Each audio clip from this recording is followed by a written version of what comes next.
2002'de idari yargıda 146 mahkememiz varken şu anda 208 oldu. 4 tane daha kurduk.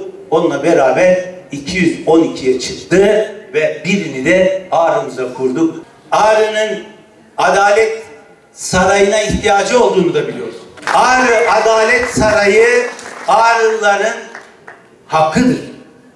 Belediye başkanımız da, vekillerimiz de, il başkanımız da Adalet Sarayı'nın yapılması konusunda bakanlığımızdan talepleri oldu.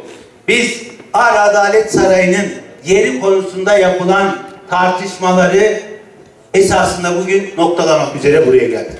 Ben şimdi Yerleri Bakanlık'ta ilgili arkadaşlarla bizzat inceledim.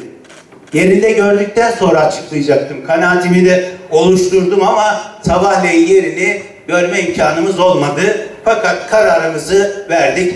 Buradan bunu açıklamakta fayda görüyorum.